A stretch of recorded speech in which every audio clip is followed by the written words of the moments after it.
Now, coming to the stage, please put your hands together from Vault Financial Group, Madison Montgomery.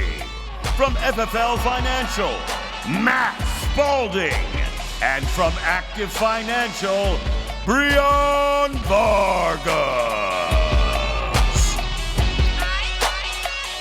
What is up, FFL?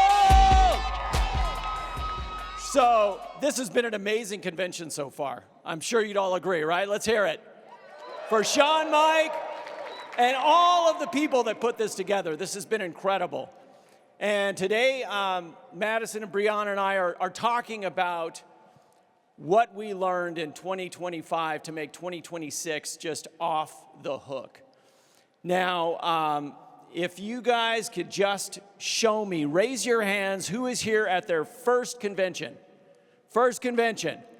Right on, let's hear it for these people. Right, because, you know, obviously, Goethe said, if you are bold, mighty forces will come to your aid. And if you've made a choice to join FFL, then that was a bold choice. That was something where you're like, okay, I don't know if I can do this. I've never done insurance before, or I've had experience in insurance, and I've never seen people produce at this level before. Am I up to the task, right?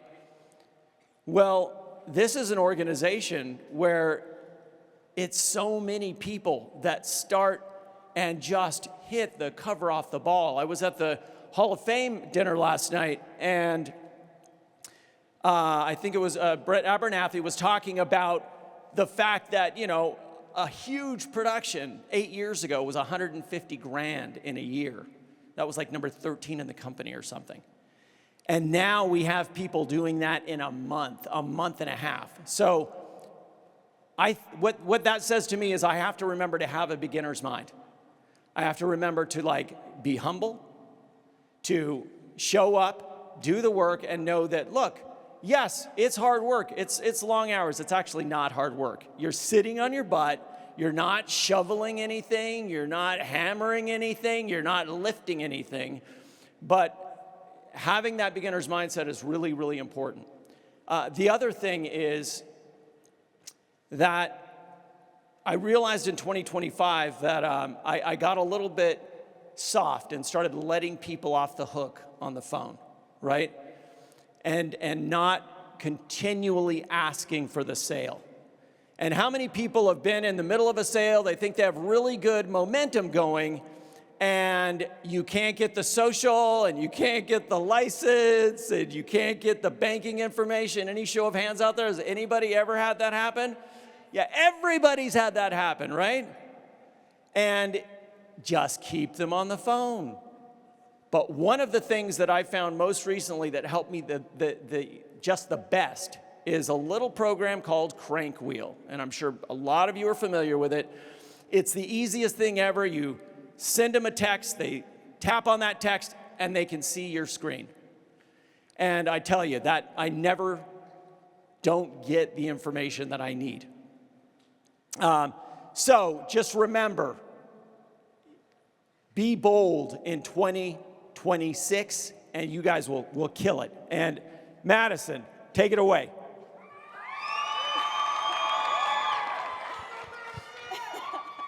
Good morning, guys. I just want to start by saying I feel extremely honored and full of joy to be up here. I feel so appreciative to have my team out here with me. To be honest with you, thinking about what 2025 taught me, it was tough to narrow it down to just a couple of things because the last year was a growth year for myself and for my team. But ultimately, 2025 taught me that this business is not just about working harder, it's about being smarter, setting a standard, and being intentional with yourself. Standards are what will scale your business, your feelings won't. I used to make decisions based on how I felt about something, about a person, a situation in my business, and ultimately 2025 really humbled me. It taught me that if you are not setting a standard for your business, somebody else will. It's usually not the person that you want it to be. Now, my thought process is this protecting the culture? Is this protecting my team? Is this driving momentum? Remember, you guys, if you are not setting a standard for your business, that is ultimately the standard that you're choosing. The second thing that 2025 taught me is that cash flow will fix your panic, but systems will fix everything. You can have a huge month, a huge year, and still not know how you did it because you spent the entire period chasing your people down, focusing on your mood and your memory to get there. We focus on a system and a process, but let me tell you guys, there is no better system than consistency. Consistency is what will drive results for your team, and ultimately, it's what keeps your people around. It is the day in and day out, small, boring movements that will make you unstoppable in this business. Third, and I think ultimately the most important thing that 2025 taught me is that your brand is your boundary. I learned that my respect for my team and my respect for myself as a leader are my assets. You have to cut the chaos in your business early. If you let problems linger, it will tax your confidence, it will make your people exhausted, and it will slow your entire business down. Every time that I protected my team, my business got stronger. So if I could leave you with one thing, it's this. The next level in your business, it's not a new strategy, it is not a new lead type, it is a new standard. Ask yourself, what are you tolerating right now that is costing your growth? Fix it, and 2026 will be your year. Thank you.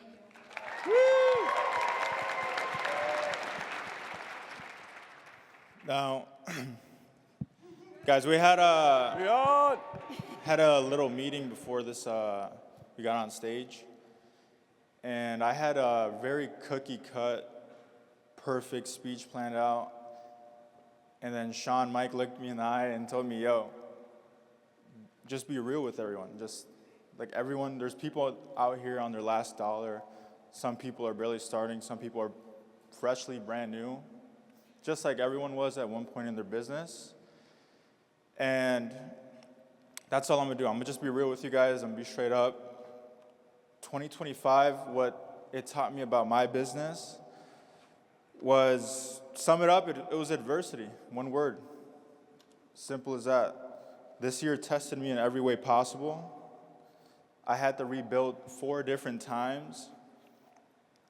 I had bad partnerships, paid off other people's outstanding balances that weren't even mine, broken trust, you name it. Every little thing that could have gone wrong in your business went wrong for me.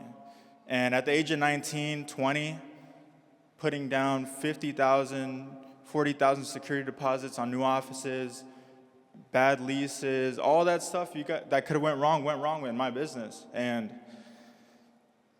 I learned more about leadership than I ever would have learned staying in comfort, not making those mistakes. And that's just one thing.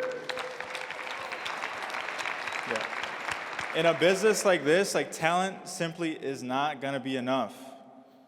You have to be aligned. You have to have people on the same agenda as you. Find the common ground within your organization. And when people aren't aligned, it doesn't matter how hard you guys work, progress simply will not be found at all. But luckily, I've been blessed to have a sibling as my business partner, Bion Vargas. Grateful for her. Grateful for Jay Masca, Nonstop Financial, Sean, Mike, and the whole Family First Life team to even put this together. I'm just super grateful for it all. And having that responsibility of someone counting on you that you grew up with, it put me to a new standard. I could not quit. Now, one of the biggest realizations I had this year is that if you want to build a like-minded individual in your business, you got to be the person that you want to duplicate. You got to be that model that's worth duplicating. And you got to have a very emotional maturity.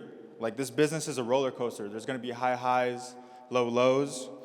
Just simply, you don't want to fold under pressure based off of your emotions. You want to be able to think clear-minded and stay grounded. Guys, 2025 tried to break me, and it tried to get me to fold under pressure, but it ended up building me up and developing me into the perfect leader that I could, think of myself at this time. Thank you guys so much for your guys' time. FFL!